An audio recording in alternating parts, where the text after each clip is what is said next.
Good evening, class. In the previous class of your mathematics, we have started the chapter quadratic equation. ठीक है, जिसमें हमने सीखा था कि कोई भी इक्वेशन क्वाड्रेटिक इक्वेशंस कैसे होता है एंड कैसे हम पहचानते हैं कि कोई भी इक्वेशन क्वाड्रेटिक इक्वेशन है कि नहीं है, एंड उससे रिलेटेड हमने फिर कई सारे क्वेश्चंस से हम सॉल्व करके हमने इक्वेशंस को बनाना सीखा था. तो होप आप लोगों को उसमें कोई भी डाउट नहीं होगा. अब हम मूव ऑन कर रहे हैं हमारे एक्सरसाइज 4.2 की तरफ. एक्सरसाइज 4.1 हमने लास्ट क्लास में सॉल्व कर लिया था. सो एक्सरसाइज 4.2 में आपको किसी भी क्वाड्रेटिक इक्वेशन के रूट्स निकालने हैं. ठीक है, क्वाड्रेटिक इक्वेशन दिया जाएगा, आपको उसके रूट निकालने हैं बाय प्राइम फैक्टराइजेशन मेथड और by splitting the middle terms. आपको मिडिल टर्म को स्प्लिट करके निकालना है. तो हमारे एक्सरसाइज 4.2 का ये पहला क्वेश्चन, ये हमने लास्ट ईयर भी ये वाला मेथड सॉल्व किया था एंड सेम वही मेथड आपको इस बार भी लगाना है. तो इसमें आप लोग को ज्यादा डाउट नहीं जाएगा. क्वेश्चन है x square minus 3x minus 10 is equal to 0. ठीक है, यानी क्वाड्रेटिक इक्वेशन को सॉल्व करने के भी तीन मेथड्स होते हैं. एक होता है प्राइम फैक्टराइजेशन, एक होता है square by perfect squaring method और एक होता है रूट मेथड. तो सबसे पहला मेथड है हमारा प्राइम फैक्टराइजेशन मेथड. यदि हमारे पास कोई इक्वेशन दिया है x square plus b x plus c, तो इसका मिडिल टर्म स्प्लिटिंग का मतलब होता है कि b को ऐसे दो पार्ट्स में तोड़ो. मान लो अल्फा बीटा में मैंने तोड़ दिया, कुछ इस तरीके से तोड़ा कि इन दोनों का जो सम है वो b के बराबर आना चाहिए. अब हो सकता है अल्फा माइनस में हो या बीटा माइनस में हो या दोनों प्लस हो या दोनों माइनस हो. तो दोनों का सम कितना आना चाहिए? b के बराबर. और दोनों का प्रोडक्ट जो है यानी मल्टीप्लीकेशन जो है a और c के मल्टीप्लीकेशन के बराबर आना चाहिए. तो इस तरीके से हमें ब्रेक करना है. फिर से इसको इस तरीके से तोड़ो कि इसका सम इसके बराबर आए और इसका मल्टीप्लिकेशन इसके और इसके मल्टीप्लिकेशन के बराबर आए. तो इसको कैसे करना है तो देखते हैं. हमारा b क्या है? -3. b क्या है? -3.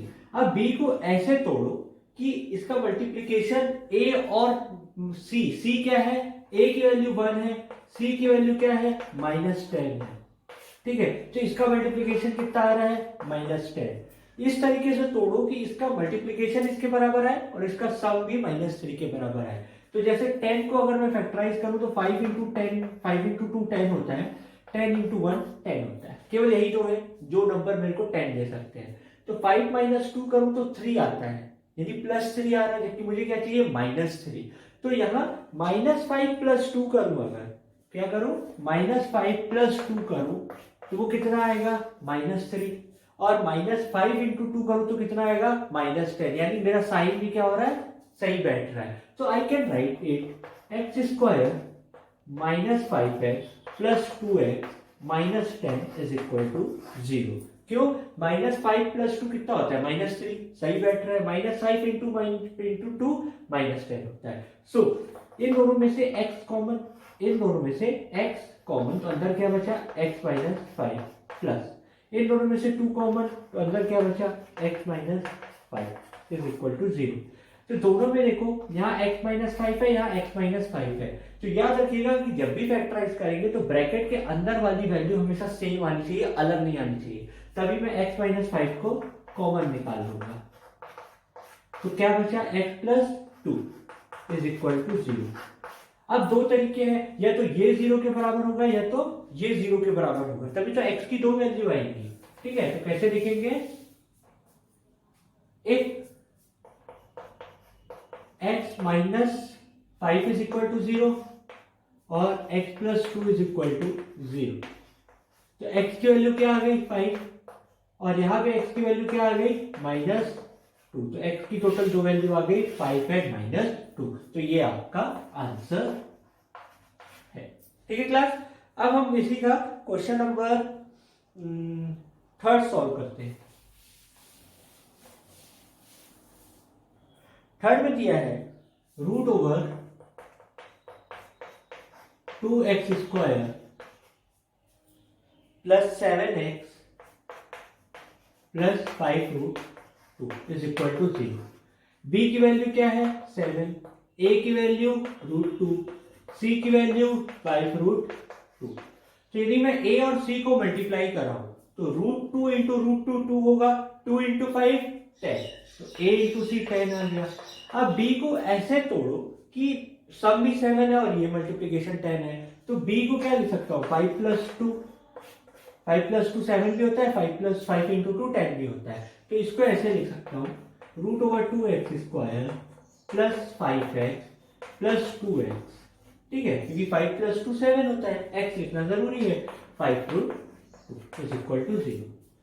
तो मैं इन दोनों में से कॉमन लेता हूँ और इन दोनों में से कॉमन लेता हूँ, ठीक है। इन दोनों में से अगर कॉमन लूंगा तो √2x कॉमन आ जाएगा, क्योंकि यहाँ पे x² है, यहाँ एक x है, तो x कॉमन, और √2 और 2 में √2 कॉमन, तो अंदर क्या बचा, x प्लस √2 प्लस इसमें से 5 कॉमन, अंदर क्या बचा, x plus √2 is equal to 0, क्योंकि 5 कॉमन, तो यहाँ क्या बचा x और यहाँ क्या बचा √2, तो x प्लस √2 दोनों में से कॉमन, अंदर क्या बचा, √2x plus 5 is equal to 0।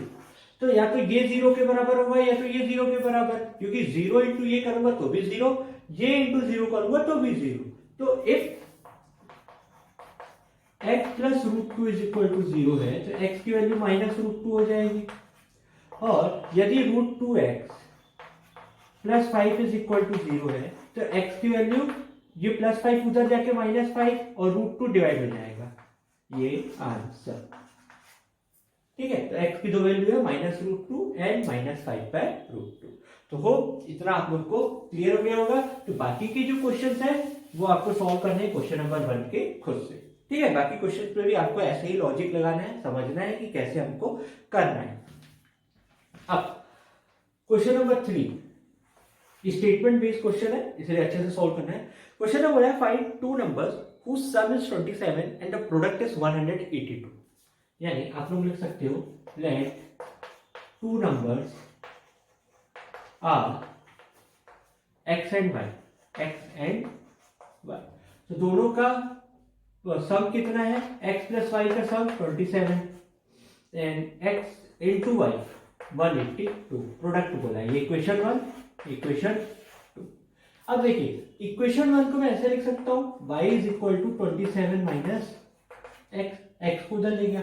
Equation 2 में y की जगह ये लिख सकता हूं, बिल्कुल लिख सकता हूं। तो क्या लिख सकता हूं, x into 27 minus x is equal to 182। तो यहां मल्टीप्लाई करा दीजिए, 27x minus x² is equal to 182, या फिर x² को इधर ले गया, ये प्लस में बदल गया और ये माइनस में, तो x² minus 27x plus 182 is equal to 0। अब यहाँ पे हमको मिडिल टर्म स्प्लिटिंग लगाना है, इसको सॉल्व करना है, हमको सॉल्व करते आना चाहिए। तो कैसे सॉल्व करेंगे देखते हैं। 27 को ऐसे तोड़ो कि उसका सम भी इतना है और प्रोडक्ट भी 180, यानी a की वैल्यू तो 1 है तो c की वैल्यू कितनी है 182 और प्लस 182 है, माइनस नहीं आना चाहिए, याद रखना है। तो कैसे करेंगे, 182 को फैक्टराइज करते हैं, 291, ठीक है, एंड 7 जा 21 3 13 एंड 31 जा, ठीक है, यानी 2 इंटू 7 14 और ये 13 अलग से। तो एक बात बताइए, 14 प्लस 13 करो तो कितना आता है, 27 आता है। इन दोनों को एक साथ ले लिया, इसको अलग ले लिया, और या फिर -14 माइनस 13 करो तो कितना आता है, -27। -14 इंटू -13 करूंगा तो प्लस में आएगा, क्योंकि माइनस माइनस प्लस हो जाता है, और दोनों को प्लस करूंगा तो -27 आता है। तो इसकी जगह क्या लिख सकता हूँ, इसकी जगह लिख सकता हूँ x² minus 14x minus 13x plus 182 is equal to 0। इन दोनों में से 14 कॉमन, x कॉमन, तो अंदर क्या बचा, x माइनस 14, इसमें से -13 कॉमन निकाल लिया, ठीक है, -13 कॉमन निकाला तो अंदर बचा x माइनस 14। क्यों, क्योंकि मैंने कहा था ये ब्रैकेट में वैल्यू सेम होनी चाहिए, अलग अलग नहीं होनी चाहिए। तो दोनों में से x माइनस 14 कॉमन, अंदर बचा x minus 13 is equal to 0। अब x की दो वैल्यू आएगी, या तो ये 0 के बराबर हुआ तो x की वैल्यू +40, और जब ये 0 के बराबर हुआ तो x की वैल्यू +30। तो दो नंबर कौन से हैं मेरे, ये। अब दो नंबर अभी आया नहीं है, अभी लाना है। जब x की वैल्यू 13 है, हमने इक्वेशन क्या बनाया था, y is equal to 27 minus x।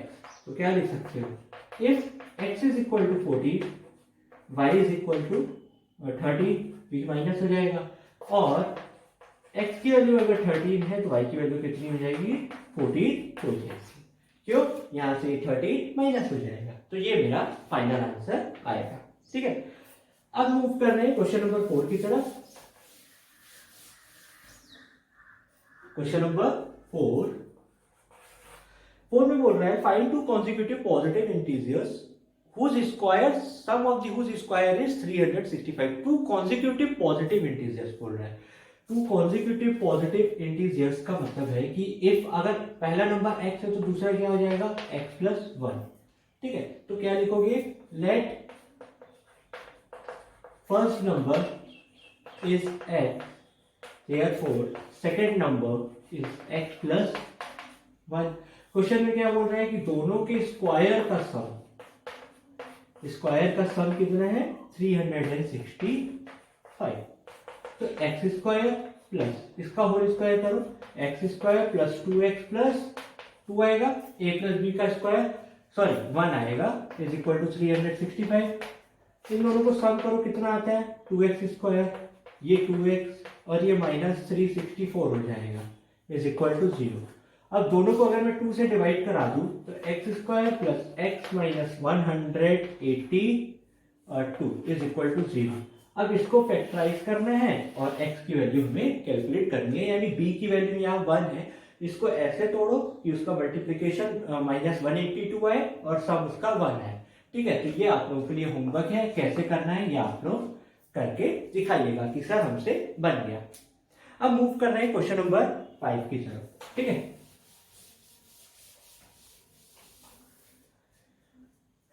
Question number 5। Question number 5 में बोला है the altitude of a right angle triangle is 7 centimetre less than it's base if the hypotenuse is 13 centimetre, find the other two sides. ठीक है, कि कैसे बोल रहा है फिर क्वेश्चन में कि एक राइट एंगल ट्रायंगल है, ठीक है, उसका हाइपोटेनस 13 है, ये x है, तो आप लोग क्या मान सकते हो, let base is equal to x centimetre, therefore length जो आएगा, जो लेंथ रहेगी, क्या बोल रहा है, लेंथ नहीं अल्टीट्यूड, सॉरी आप लोग बोल सकते हो अल्टीट्यूड, हाइट,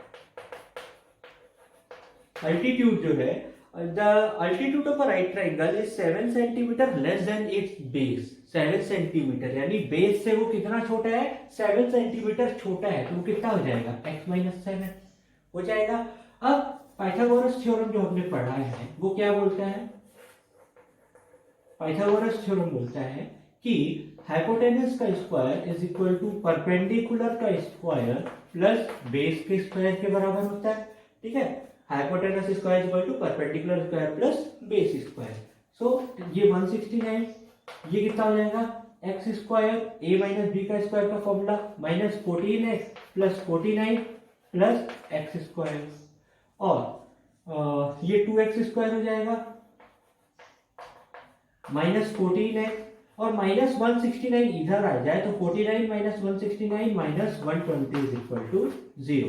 दोनों तरफ देखो इवन इवन नंबर है तो 2 से डिवाइड करा दो, x square minus 7x minus 60 is equal to 0। अब इसको आप लोग फैक्टराइज कर लेना। मेरा काम था आपको इक्वेशन बनाना सिखाना कि इक्वेशन कैसे बनाना है, फैक्टराइजेशन हमने किया हुआ है तो आपके लिए ये अब इजी हो जाएगा। ठीक है, अब जो हमारा लास्ट क्वेश्चन है, क्वेश्चन नंबर 6, बहुत इंपॉर्टेंट है एंड लास्ट ईयर एग्जाम में जो था ना आपका ये वाला क्वेश्चन पूछा गया था, ये क्वेश्चन नंबर 3 या क्वेश्चन नंबर 4 में एक कोई पूछा गया था जिसके सॉल्यूशंस मैंने आपको बता दिए हैं। अब क्वेश्चन नंबर 6 थोड़ा समझिएगा। क्वेश्चन नंबर 6 बोल रहा है कि एक फैक्ट्री है जहां पे कुछ आर्टिकल्स बनाए जा रहे हैं एंड क्वेश्चन में बोलना चाह रहा है कि cost of production of each article is 3 more than twice the number of articles produce. कि एक दिन में जितने आर्टिकल बन रहे हैं उसमें एक आर्टिकल को बनाने में जितना कॉस्ट लग रहा है वो 3 more than the twice the number of articles है। ठीक है, twice the number of articles. तो आप लोग क्या लिख सकते हो, let number of articles is x। ठीक है, so the cost of production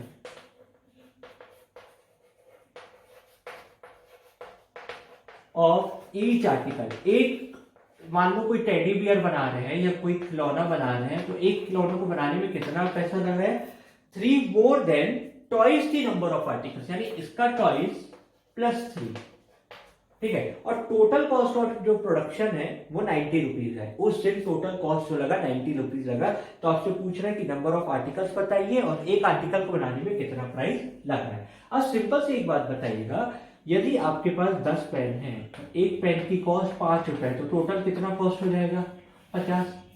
आप एक दिन में एक्स आर्टिकल बना रहे हैं, उस एक आर्टिकल को बनाने में इतना पैसा लग रहा है, तो टोटल कितना कॉस्ट लगेगा x into 2x plus 3। Therefore, according to question, 2x into 2x plus 3, यानी कितने आर्टिकल एक आर्टिकल को बनाने में इतना पैसा is equal to 90। Total cost 90 rupees है। तो इसको सॉल्व करिए तो 2x स्क्वायर प्लस 3x, और ये 90 इधर आ जाएगा तो माइनस 90 इज इक्वल टू 0, ठीक है। 3 को ऐसे तोड़ो कि उसका सम 3 आए, और ये 2 इंटू माइनस 90 यानी माइनस 180 के बराबर उसका प्रोडक्ट आए, ठीक है। तो 180 को यदि मैं फैक्टराइज करूं तो 2 से 90, 2 से 45, 3 से 15, फिर 3 से 5 और फिर 5। तो कैसे तोड़ू कि सम 3 है, तो इसको मल्टीप्लाई करके देखते हैं। 5 इंटू 3 15, 2 इंटू 2 4, 4 इंटू 3 12, यानी 15 माइनस 12 जो होता है वो 3 के बराबर होता है, और 15 इंटू माइनस 12 50 के माइनस 180 के बराबर होता है। तो इसको लिख सकता हूँ 2x square plus 15x minus 12x minus 90 is equal to 0। और मैं इन दोनों में से कॉमन ले रहा हूं और इन दोनों में से कॉमन ले रहा हूं, ठीक है। तो कैसे कॉमन लूंगा देख लीजिए। सो 2x यहां से कॉमन, इन दोनों में से 2x कॉमन, तो अंदर क्या बचा x माइनस 6। इन दोनों में से 15 कॉमन, अंदर क्या बचा x minus 6 is equal to 0। तो जब इनको लूंगा तो 2x प्लस 15 बचेगा, क्योंकि x प्लस 6 यदि कॉमन ले रहा हूं, x माइनस 6 कॉमन लिया तो 2x प्लस 15। अब ये तो ये 0 के बराबर, या तो ये अगर ये 0 के बराबर हुआ तो x की वैल्यू 6, और ये 0 के बराबर हुआ तो x की वैल्यू माइनस 7/2, सॉरी माइनस 15/2। अब ये कभी निगेटिव तो हो नहीं सकता है, नंबर ऑफ आर्टिकल्स कभी भी निगेटिव नहीं हो सकता है। तो कितने आर्टिकल्स में बना रहा हूं 6 आर्टिकल। एक आर्टिकल का कॉस्ट कितना है 2x प्लस 3, तो 2 इंटू 6 12 प्लस 3, यानी 15 रुपीज एक आर्टिकल का कॉस्ट है। तो होप क्लास आपको ये क्वेश्चन समझ में आ गया होगा कि हमें कैसे करना है, इंपॉर्टेंट है। तो यहाँ पे आपका एक्सरसाइज 4.2 कवर होता है, कवर हो गया पूरा का पूरा। अब जो आगे के एक्सरसाइज है वो हम लोग नेक्स्ट क्लास में सॉल्व करेंगे। तो टिल देन आप इसको अच्छे से सॉल्व करिएगा, एंड कोई भी डाउट हो तो आप लोग पूछ सकते हैं, एंड फिर कॉपी कंप्लीट करते चलिएगा। Take care.